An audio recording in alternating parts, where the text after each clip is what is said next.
In June of 1997, a princess boarded a plane bound for the Bronx. Not Buckingham Palace protocol, not a scheduled state visit, a detour, tucked into an already packed week, to sit for less than an hour with a frail, elderly nun in a wheelchair.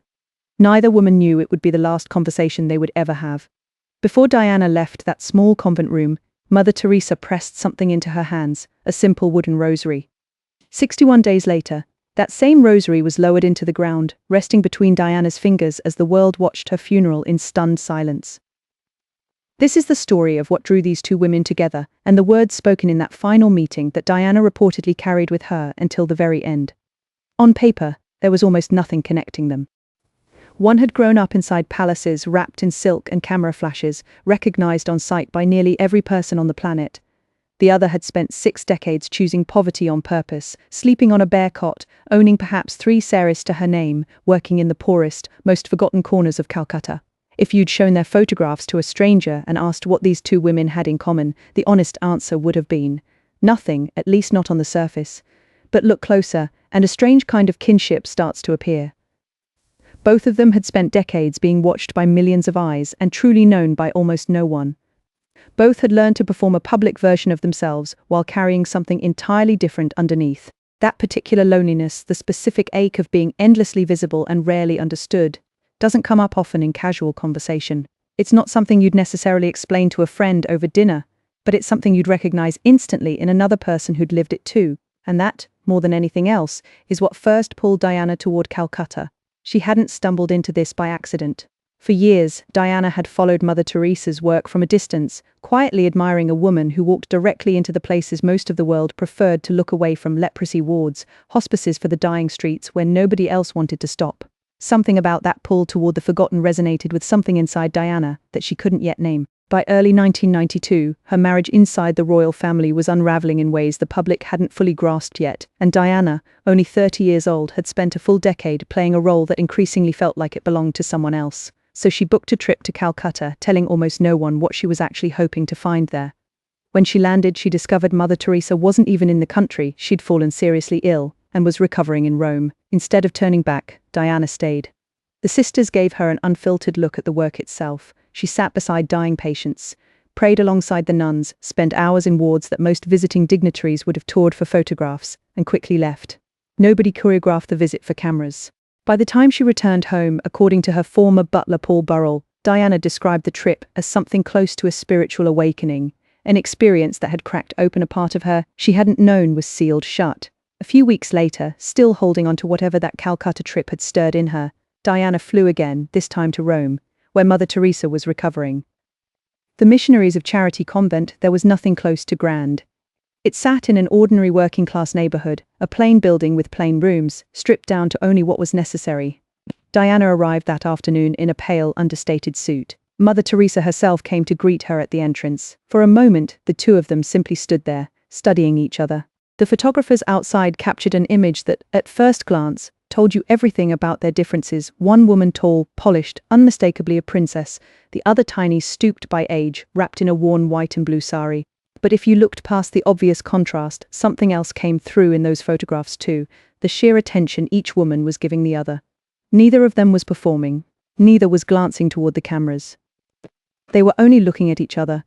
Mother Teresa took Diana's hands into her own, hands roughened by decades of hard, physical labor, and led her inside without ceremony. They passed through the convent together and reached a small private room. 2 plain chairs, a single window, a crucifix mounted on the wall, and nothing else to distract from conversation. It was here, according to accounts that later emerged from those close to Diana, that the two women spoke privately for the first time, a conversation that, while never officially recorded or released to the public, is widely described as deeply personal, unlike anything either woman experienced in their usual, heavily managed public interactions. What's understood, through the recollections of people close to both women in the years that followed, is that Diana opened up about how disoriented she'd felt during her short time in Calcutta, moved by what she witnessed, but also unsettled by it, unsure how anyone could face that much suffering day after day without breaking under the weight of it. And Mother Teresa, by every account, didn't offer her the polished, comforting answer most people might expect. She reportedly told Diana in essence that she did break regularly, privately, and that the real work wasn't in avoiding that collapse, but in getting back up afterward, again and again, and trusting that simply standing back up was enough for one day. It's said that Mother Teresa recognized something in Diana that Diana herself hadn't fully named, the way she moved towards suffering rather than away from it, the way she sat with the sick and dying, not as a photo opportunity but as genuine presence. Those who've spoken about that meeting since have described Mother Teresa, essentially telling Diana that she already understood a kind of holy exhaustion most people never touch in their lives, the sensation of giving everything you have to another person's pain and somehow, mysteriously, receiving something back in return. At one point, according to those who later described the conversation, Diana voiced a doubt that had clearly been sitting with her for a while, whether her efforts even mattered, given who she was and where she came from, given the wealth and privilege surrounding her entire existence. And Mother Teresa's reported response has become one of the most quoted lines associated with their friendship, that a dying man doesn't care what background you arrived from. He only cares that someone is there, sitting beside him, in the moment he needs it most.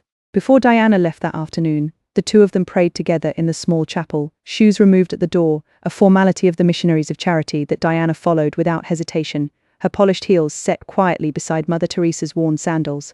They stayed there a long while, and then as Diana was preparing to leave, something shifted. Mother Teresa reportedly stopped her at the door, as though there were one more thing left to say, something that had been building throughout their entire conversation. But before she could finish the thought, a sister appeared with an unrelated matter needing her attention, and whatever Mother Teresa had been about to share was left unspoken. She simply told Diana it would wait for their next meeting. That unfinished sentence would hang between them for 5 years. The two women didn't see each other again during that stretch, but by nearly every account, the bond they'd formed in that small Roman convent didn't fade. Mother Teresa reportedly spoke about Diana warmly to the sisters and visitors who passed through the convent, referring to her with genuine affection. Diana, for her part, carried the experience quietly, describing the Rome visit as one of the more transformative moments of her adult life, and continuing her own work with populations most of society preferred not to think about: patients with AIDS, communities affected by leprosy, people the traditional charity world engaged with only from a comfortable, sanitized distance. It's worth pausing on just how unusual that kind of quiet, undemanding bond was for someone in Diana's position. By 1992, nearly everyone in her orbit wanted something from her: a photograph, a headline, a favor, a piece of her image to attach to their own cause. Even the people who loved her were, in some sense, entangled with the institution she represented. Mother Teresa was different. She had no use for royal access, no interest in what Diana's presence could do for a cause's visibility, no angle at all beyond the woman sitting in front of her. That absence of agenda may be exactly why Diana kept returning to the memory of that afternoon in Rome, long after the visit itself had ended. The two are believed to have exchanged letters during those years, correspondence that has never been made fully public. And within that private exchange, it said Diana eventually asked the question that had lingered since that afternoon at the convent door: what exactly had Mother Teresa meant to tell her before they were interrupted? Whatever answer Mother Teresa may have given in writing has never surfaced. What we do know is that when Diana finally rearranged her schedule in June of 1997 to make the trip to New York, flying out of her way specifically to visit an 86-year-old woman confined to a wheelchair, those around her sensed she wasn't simply paying a courtesy visit. She seemed to be going in search of something specific, an answer that had waited 5 long years. By that point, Mother Teresa's health had declined significantly. Her heart was failing. She'd been in and out of hospitals for months, and the sisters caring for her had grown careful about protecting what limited energy she had left, turning away most visitors and shortening her public appearances. But when word reached the convent that Diana had arrived in New York asking to see her, the response was immediate. She would make time, no matter the cost to her own strength. Those present that day described something almost startling. Despite everything her body had been through, Mother Teresa rose from her wheelchair to greet Diana in person. She hadn't stood for an extended visit like that in a long time. For Diana, she made the effort anyway. They sat together once more in a room nearly identical to the one in Rome, small, unadorned, a crucifix the only decoration on the wall. According to those close to the two women, Diana opened by asking directly about the sentence left hanging at the convent door 5 years earlier. Mother Teresa, by most accounts, didn't answer right away. Instead, she asked Diana to tell her about the work first, how the landmine campaign was progressing, what she'd witnessed in Angola, the hospitals she still visited, the patients she still sat beside personally, rather than from behind a security detail. Diana reportedly spoke about it the way she always did when discussing something that mattered to her, quickly, specifically, without the guarded, rehearsed phrasing she used for cameras and interviews. Only after listening closely did Mother Teresa return to the question Diana had come to ask, and what she reportedly told her that afternoon has since become the emotional center of their entire friendship, retold and reflected on by those who knew them both. She explained that back in Rome she'd sensed something in Diana that felt important to name, but had held back, unsure whether a 30-year-old woman in the middle of an unraveling marriage was ready to hear it. What she'd seen, she said, was a rare and specific gift, not Diana's title, not her fame, but her genuine ability to walk into any room filled with suffering and make every single person inside believe, if only for a moment, that they were the sole reason she'd come. That kind of presence, Mother Teresa reportedly told her, isn't something a person can practice or learn. It's something a person is simply given. And then, according to those who later spoke about the conversation, her tone shifted into something heavier. She told Diana that people carrying that particular kind of gift are rarely left in peace by the world around them, that attention like Diana's tends to be taken from constantly, piece by piece, until very little is left for the person underneath it. She said she'd watched it happen to others before. She wanted Diana to understand that she saw the weight Diana was carrying, and that she'd been praying for her more than usual in recent months, an admission that reportedly unsettled Diana more than any warning delivered directly.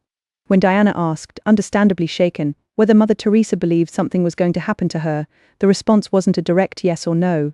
Instead, Mother Teresa is said to have told her simply not to take any of it for granted, not the time she had, not the people who loved her, not the work still ahead of her. When Diana admitted the words frightened her, Mother Teresa reportedly answered that fear wasn't necessarily a bad thing. Sometimes it's fear that finally makes a person pay attention to what matters most. It was in that moment, according to accounts passed down by those close to both women, that Mother Teresa reached into her sari and produced a plain rosary, pressing it into Diana's hands and asking her to keep it close. Diana did. She carried it with her for the remainder of her life, and reportedly told at least one person close to her, in the weeks that followed, that Mother Teresa had told her she'd been given something rare, and that it would cost her something in return. 2 months later, on the 31st of August 1997, Diana died in a car accident in Paris. She was 36 years old. When news reached Mother Teresa in Calcutta, she said she would pray for Diana and described her, once again, as having been like a daughter to her. 5 days after that, on the 5th of September, Mother Teresa herself passed away. They had known each other for only 5 years. They had sat together in person only twice. And yet, by every account from those who were close to Diana in her final years, Mother Teresa remained one of the very few people who ever spoke to her without wanting anything back in return, someone who looked at her clearly past the crown and the cameras, and made absolutely sure she knew she'd been truly seen. When Diana was laid to rest, the rosary Mother Teresa had given her that final afternoon in the Bronx was placed in her hands. Whatever passed between the two of them in that small, quiet room stayed with Diana until the very end, a conversation the world never fully heard, carried quietly into the ground alongside her. If this story moved you, let us know in the comments which part stayed with you the longest. And if you'd like more stories about the private, lesser-known bonds behind history's most public figures, subscribe and stay with us. There are more stories like this one still waiting to be told.